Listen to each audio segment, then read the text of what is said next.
শিক্ষক নিয়োগ দুর্নীতি মামলায় ইডি সোমবার শান্তিপ্রসাদ সিনহাকে শোন অ্যারেস্ট করে। মঙ্গলবার শান্তিপ্রসাদ সিনহা শোন অ্যারেস্ট সংক্রান্ত ইডির মামলাটি ছিল সিটি সেশন কোর্টে।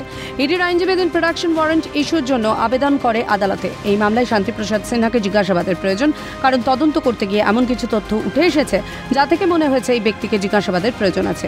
আদালতে দাবি করে ইডি। বিচারক প্রশান্ত মুখোপাধ্যায় জানতে চান, ইডি যদি সব কাজ করে তাহলে আমাকেও তো বুঝতে হবে ইডি কি করতে চাইছে।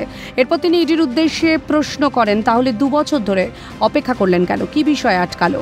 ইডির আইনজীবী ভাস্কর প্রসাদ ব্যানার্জি বলেন, নবম, দশম, একাদশ, দ্বাদশের বর্তমানে আমরা তদন্ত করছি। প্রেডিকেট অফেন্স হয়েছে, যেখানে মানি জেনারেট হয়েছে। 1.80 কোটি টাকার সম্পত্তি 80 লক্ষ টাকায় কিনেছেন। বেনামি সম্পত্তি আছে, যেটা তিনি অন্য লোকের নামে কিনেছিলেন। আয়ের সঙ্গে সঙ্গতিহীন সম্পত্তির হদিশ পাওয়া গেছে। বেশ কিছু বেনামি সম্পত্তির হদিশ পাওয়া গিয়েছে। শোন অ্যারেস্ট করবার আগে 2 বার জেরা করা হয় শান্তিপ্রসাদ সিনহাকে। 267 ধারা সিআরপিসিতে প্রোডাকশন ওয়ারেন্ট ইস্যুর আবেদন করা হয় ইডির তরফে। সূত্রের খবর, তদন্তের সময় শান্তিপ্রসাদ সিনহা এবং তার স্ত্রী দেবশ্রী সিনহার ব্যাংক অ্যাকাউন্টের ডিটেলস থেকে 50 লাখের বেশি নগদ জমার কথা জানা যায়।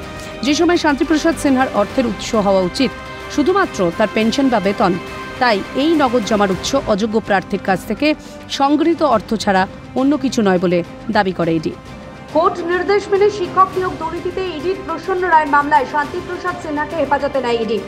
বুধবার দুপুর 2টার সময় ধৃত শান্তিপ্রসাদ সিনহাকে হাজির করানোর নির্দেশ ইডির বিশেষ আদালতের।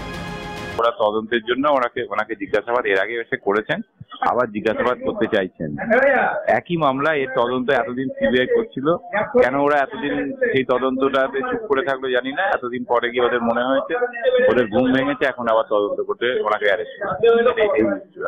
শান্তিপ্রসাদ সিনহা এই মামলায় সংযুক্ত করা হয় কিনা সেই বিষয়টি কিন্তু আগামী সময়ে উঠে আসছে। ক্যামেরায় মদন সরকারের সঙ্গে অদ্রিজা ঘোষ, ক্যালকাটা নিউজ, কলকাতা।